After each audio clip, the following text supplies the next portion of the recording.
Residency अपनी लाजवाब तहजीब के लिए मशहूर शहर लखनऊ के हृदय में मौजूद ये इमारत न सिर्फ अवध के नवाबों और बादशाहों के उत्थान पतन की गवाह है, बल्कि ब्रिटिश हुकूमत की ज्यादतियों और उसके लिए चुकाई गई कीमत की दास्तां बयां करती है।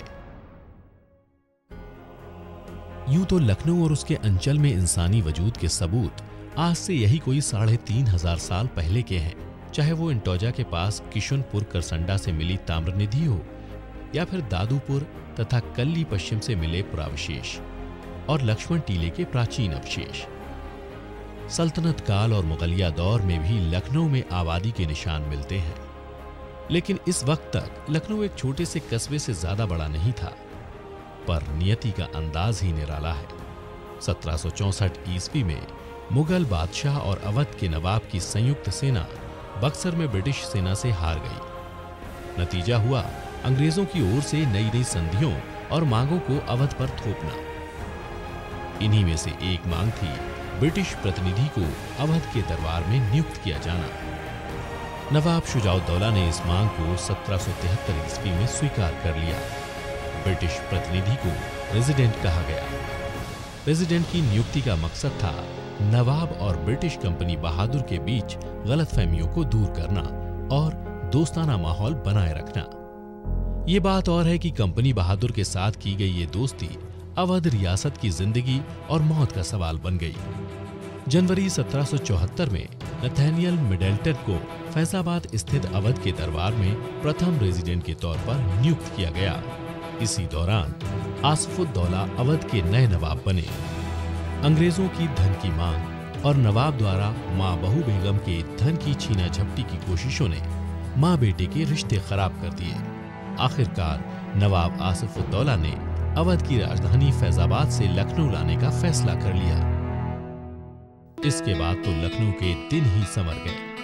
मस्जिदों की तामीर की गई, इमाम बाड़े, करबला, रोजे, मकबरे, मंदिर और ठाकुरद्वारे बने। अगले 75 सालों में इस शहर के महलों, बागों, बाजारों, साहित्य, संगीत और रहन सहन में नजाकत व नफासत की चर्चा हिंदुस्तान ही नहीं बल्कि पूरी दुनिया में हुई। ब्रिटिश रेजिडेंट के रहने के लिए मच्छी भवन से पूर्व गोमती के दक्षिणी किनारे पर शेखजादों से कुछ जमीनें खरीदी गईं और 1770 के दशक में बंगले नुमा घर बनाए गए। रेजिडेंट के रहने की यही जगह रेजिडेंसी कहलाई। आसपास ही मेजर जनरल क्लॉड मार्टिन ने भी जमीनें खरीद लीं और मकान बनाकर व्यापारियों, यूरोपीय नागरिकों, कर्मचारियों और धनी व्यक्तियों को या तो बेच दिया या फिर किराए पर दिया। ये पूरा क्षेत्र यही कोई 33 एकड़ में फैला हुआ था। ज्यों-ज्यों रेजिडेंट का रुतबा और जरूरत बढ़ी, रेजिडेंसी की इमारतों की भव्यता भी बढ़ी और इसका विस्तार भी होता गया। नवाब सआदत अली के दौर में 1800 ईस्वी के आसपास रेजिडेंसी की ज्यादातर इमारतें अपने भव्य रूप में तैयार हो चुकी थीं। रेजिडेंसी के पूर्व दिशा में गोमती के किनारे क्लॉड मार्टिन ने खुद के लिए एक नायाब महल बनाया। इसे कोठी फरहद बख्श के नाम से जाना गया। महल यूरोपीय और हिंदुस्तानी शैली के एक अनूठे मेलजोल से बना था। नवाब सआदत अली यूरोपियन रहन सहन के तो कायल थे ही, उन्हें ये इमारत ऐसी पसंद आई कि उसे खरीद ही लिया। और तो और पुराने दौलत खाने की जगह इसे तरजीह दी गई और नवाब का घर और दरबार यहीं आ गया। लाल बारादरी, जनरल वाली कोठी, कई इमारतें यहां बन गई। रेजिडेंसी से इन शाही महलों का नजारा देखते ही बनता था। अवध के नवाब रेजिडेंट को अपना मेहमान मानते थे। नवाब के दरोगा नियुक्त थे रेजिडेंसी की इमारतों की देखभाल और मरम्मत के लिए। लेकिन सियासत तो सियासत है, वो मेहमानी और मेजबानी के तकाजों को कहां समझती है। ब्रिटिश रेजिडेंट नवाब के राजनीतिक हितों को नुकसान पहुंचाने की कोशिश ही नहीं कर रहा था, बल्कि रोजमर्रा के प्रशासन में दखलंदाजी का प्रयास भी कर रहा था। उधर रेजिडेंसी शाही महलों के विस्तार और शानो शौकत के सामने एक चुनौती से कम न थी। ब्रिटिश गवर्नर जनरल की सलाह पर दिल्ली के बादशाह से रस्मी रिश्ता तोड़कर खुद को बादशाह घोषित करने वाले गाजिउद्दीन हैदर ने शाही महलों और ब्रिटिश रेजिडेंसी के पास स्थित होने के कारण प्रस्ताव किया कि रेजिडेंट का आवास बैरोवन यानी आजकल मूसा बाग के नाम से मशहूर इमारत में बना दिया जाए। पर रेजिडेंट ने इस जगह से शहर की दूरी का बहाना बनाया।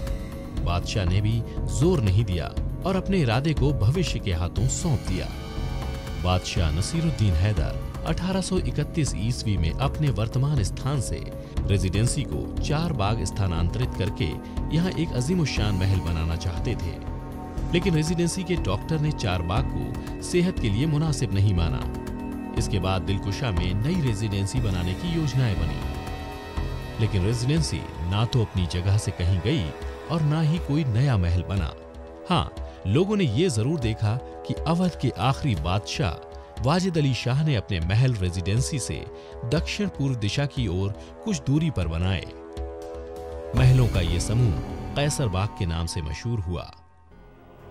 अवध के नवाबों और बादशाहों की रेजिडेंट और रेजिडेंसी से दूरी बनाने की कोशिशें अनायास न थीं। ये रेजिडेंट द्वारा अवध की हुकूमत में रोजमर्रा की दखलंदाजी और साजिशों से उपजी बेचैनी थी। आखिरकार 7 फरवरी 1856 को अवध के बादशाह वाजिद अली शाह को अयोग्य करार देते हुए उनसे बादशाहत छीन ली गई। बादशाह वाजिद अली शाह, जिन्हें अवध के लोग मोहब्बत से जाने आलम कहा करते थे, कैसर बाग ही नहीं बल्कि रेजिडेंसी से दूर, बहुत दूर कलकत्ता की ओर चल पड़े। अपने साथ हुई ज्यादती की शिकायत ब्रिटिश मलिका विक्टोरिया से करने के लिए। इधर नवाबी हुकूमत की जगह कंपनी बहादुर की हुकूमत ने ली। राजस्व वसूलने की नई व्यवस्था लागू की गई। ताल्लुकेदार अपनी जमीनों और अधिकारों के छीनने से परेशान थे और जनता अंग्रेजों द्वारा नियुक्त नए नए राजस्व ठेकेदारों से। ब्रिटिश ईस्ट इंडिया कंपनी की ज्यादती का शिकार सिर्फ अवध ही नहीं हुआ, मुल्क की और भी ऐसी रियासतें थीं। ब्रिटिश सेना के भारतीय सिपाहियों में असंतोष था और मुगल बादशाह दिल्ली के लाल किले में कहने को हिंदुस्तान का बादशाह था, लेकिन हकीकत में ब्रिटिश कैदी की जिंदगी बसर कर रहा था। 10 मई 1857 को कुछ सिपाहियों ने मेरठ में अंग्रेज अफसरों की मनमानी के खिलाफ बगावत कर दी और दिल्ली पहुंचकर मुगल बादशाह बहादुर शाह जफर से नेतृत्व की गुहार लगाई। अब क्या था, मुगल बादशाह का नेतृत्व मिलते ही बगावत ने इंकलाब यानी क्रांति की शक्ल अख्तियार कर ली। अवध भला इस क्रांति से अछूता कैसे रह सकता था, जिसे अपने प्रिय बादशाह जाने आलम से दूरी का गम ही नहीं था, बल्कि अंग्रेजी लूटपाट की आग भी उसके सीने में जल रही थी। बादशाह वाजिद अली शाह के बेटे बिरजिस कद्र को अवध का नवाब घोषित करके नवनियुक्त नवाब की मां बेगम हजरत महल के नेतृत्व में क्रांति की ज्वाला अवध के कूचे कूचे में फैल गई। 30 मई 1857 को सेना की टुकड़ियों ने ब्रिटिश सत्ता को अमान्य घोषित कर युद्ध प्रारंभ कर दिया। इलाहाबाद, जौनपुर, सुल्तानपुर, सलोन, उन्नाव, सीतापुर सहित अनेक शहरों से अंग्रेजों के पैर उखड़ने की खबरें आने लगी। फैजाबाद से मौलवी अहमदुल्ला शाह की अगुवाई में आने वाले क्रांतिकारियों ने चीफ कमिश्नर हेनरी लॉरेंस के नेतृत्व वाली ब्रिटिश सेना को 30 जून 1857 को चिन्हट में बुरी तरह परास्त कर दिया था। कर्नल कैस, कैप्टन स्टीवंस और कैप्टन मैकलीन मारे गए और कई अन्य ब्रिटिश अफसर घायल हुए। 76 मंजिल परिसर की इमारतें और कैसर बाग के महल क्रांतिकारियों के गढ़ बन गए। अंग्रेज रेजिडेंसी परिसर तथा मच्छी भवन के अंदर सिमट गए। क्रांतिकारियों के बढ़ते दबाव के कारण अंग्रेजों के लिए रेजिडेंसी व मच्छी भवन को एक साथ बचा पाना असंभव हो गया। उन्होंने हेनरी लॉरेंस के आदेश पर मच्छी भवन को बारूद से उड़ा दिया और रेजिडेंसी में शरण ली। क्रांतिकारियों ने रेजिडेंसी पर निरंतर प्रचंड हमले किए। दिन प्रतिदिन आग के गोलों की बारिश से रेजिडेंसी परिसर के भवन ध्वस्त होते रहे। हेनरी लॉरेंस 2 जुलाई को रेजिडेंसी में तोप के एक गोले से गंभीर रूप से घायल हो गया। उसे डॉक्टर फेरर के आवास में इलाज के लिए रखा गया, जहां 2 दिन बाद उसकी मृत्यु हो गई। 21 जुलाई को उसके उत्तराधिकारी मेजर बैक्स के सिर पर गोली लगी और तत्काल उसकी भी मृत्यु हो गई। चेचक तथा हैजे से भी अनेक मौतें हुई। रेजिडेंसी में भूखमरी के हालात पैदा हो गए। जंग चलती रही और सितंबर के महीने में इसकी मुक्ति के लिए आगे बढ़ते हुए हैवलॉक तथा आउट्रम को भारी क्षति उठानी पड़ी। कैसरबाग में जनरल नील एक कुशल निशानेबाज द्वारा मारा गया। ब्रिटिश सेनाध्यक्ष कॉलिन कैंपबेल के नेतृत्व में कानपुर से आई मदद और ग्रांट की सेना का दिलकुशा कोठी से होते हुए 14 नवंबर की सुबह सिकंदरबाग में अवध की फौजों से सामना हुआ। 2 घंटे के भीषण युद्ध में दोनों पक्षों को भारी क्षति उठानी पड़ी। सिकंदरबाग को काफी नुकसान पहुंचा। ब्रिटिश सेना कदम रसूल, शाह नजफ तथा मोती महल भीषण युद्धों के बाद ही जीत सकी। 17 नवंबर को कैंपबेल रेजिडेंसी से संवाद स्थापित करने में सफल रहा। लड़ाई अगले 4 दिन तक चलती रही। कैंपबेल को यह अनुभव हो गया कि लखनऊ पर नियंत्रण रखना असंभव है। उसने 22 नवंबर की अर्धरात्रि अंग्रेजों को रेजिडेंसी खाली करके निकल जाने का आदेश दिया। इसके बाद लखनऊ क्रांतिकारियों के नियंत्रण में आ गया।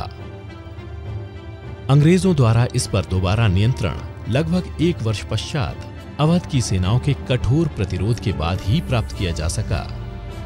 किंतु 86 दिनों की घेराबंदी ने रेजिडेंसी को 1857 की क्रांति के दौरान हिंदुस्तान के लोगों द्वारा बहादुरी से लड़े गए युद्ध का और यहां फंसे ब्रिटिश अधिकारियों द्वारा रेजिडेंसी को बचाने के लिए दिखाए गए कौशल का प्रतीक बना दिया।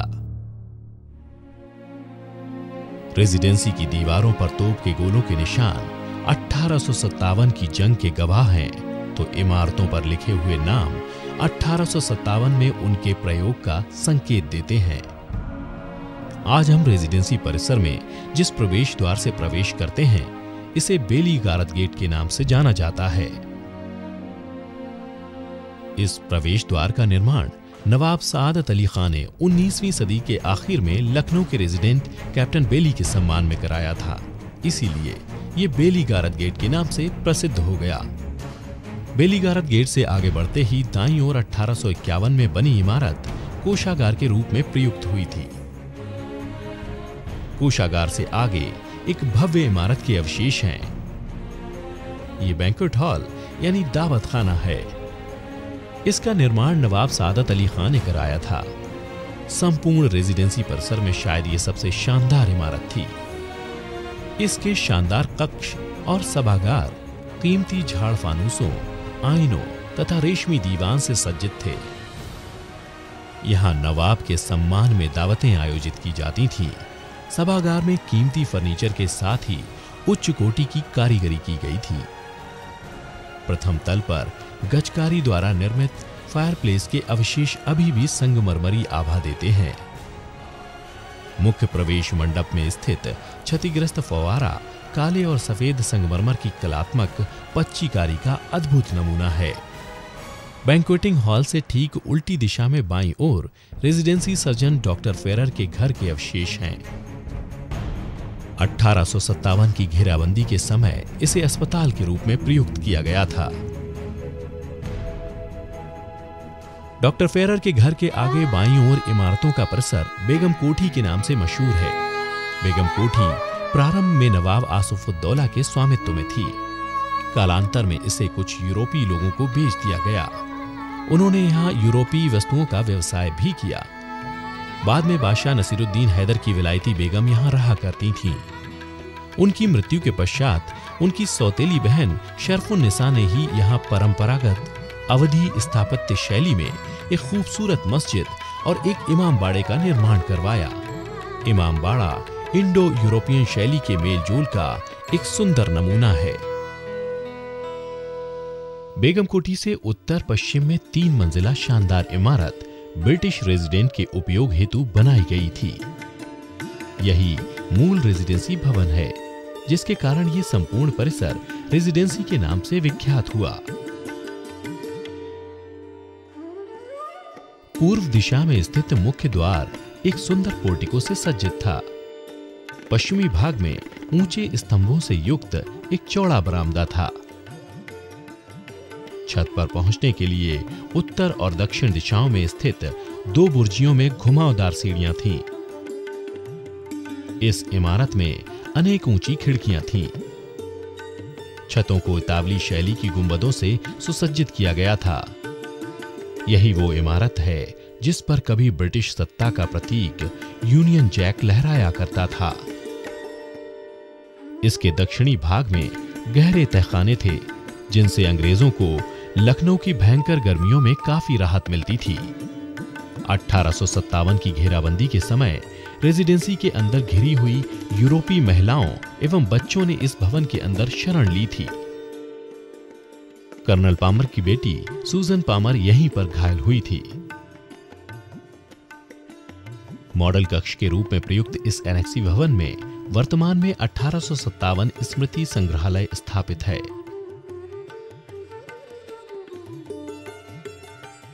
इस संग्रहालय में लिथोग्राफ, उत्खनित वस्तुएं, रेजिडेंट की घेराबंदी का डायोरामा तथा 1857 की क्रांति से संबंधित अन्य वस्तुएं प्रदर्शित की गई हैं। थॉमस मूर के द्वारा 1873 में बनाया गया एक मॉडल उन गिनी चुनी यादों में से है जो रेजिडेंसी की 1857 से पहले की स्थिति को दर्शाता है। हमें पता चलता है कि रेजिडेंसी परिसर में 1857 से पहले अनेक आवासीय इमारतें, स्कूल, मस्जिद, चर्च, भेड़घर, वधशाला, पोस्ट ऑफिस, ब्रिगेड, मेस, बैरकें, हॉर्स स्क्वायर और सिख स्क्वायर जैसी अनेक इमारतें थीं, जिनमें से कई इमारतों के नामो निशान भी आज देखने को नहीं मिलते। मुख्य रेजिडेंसी भवन से उत्तर पश्चिमी दिशा में सेंट मैरी चर्च और कब्रिस्तान मौजूद है। चर्च को सन 1810 में गोथिक शैली से निर्मित किया गया था। अब इसके मात्र 2-3 फीट ऊंचे अवशेष ही मौजूद हैं। चर्च का उपयोग घेराबंदी के समय अन्नागार के रूप में भी हुआ था। चर्च के चारों ओर एक कब्रिस्तान है। 1857 की घेराबंदी के समय मृतकों की अत्यधिक संख्या के कारण उन्हें चर्च के पास ही एक संक्षिप्त प्रार्थना के साथ दफना दिया जाता था। इसके दक्षिण में एक बूचड़खाना, भेड़घर तथा तत्कालीन वित्त आयुक्त गबिन का घर, ब्रैकेट कोर्ट आदि अनेक इमारतें मौजूद थीं। रेजिडेंसी परिसर के दक्षिणी भाग में सेना की बैरकें, अस्तबल, सिख स्क्वायर, साथ ही कुछ धनी व्यापारियों के घर भी थे। इनमें से कुछ इमारतों के अब अवशेष ही मौजूद हैं। पुरातात्विक अन्वेषणों से यहाँ की सुंदर जल निकास प्रणाली का भी पता चला है। रेजिडेंसी की टूटी हुई दीवारें, तोप के गोलों से छल्ली इमारतों के अवशेष, इसके परिसर में चुपचाप खड़ी तोपें और बीच बीच में इस चुप्पी को तोड़ते स्तंभों और दीवारों पर लिखे अभिलेख 1857 में गुजरी दास्तान कहते हुए महसूस होते हैं।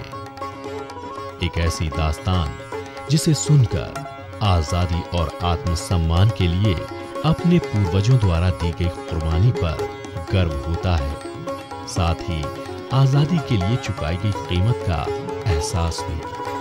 आइए हम सब मिलकर इनकी सुरक्षा करें, इन्हें स्वच्छ और सुंदर बनाए रखें, जिससे हमारी आने वाली पीढ़ियां भी आजादी की जंग की प्रतीक अपने पूर्वजों की छाती पर गर्व कर सकें।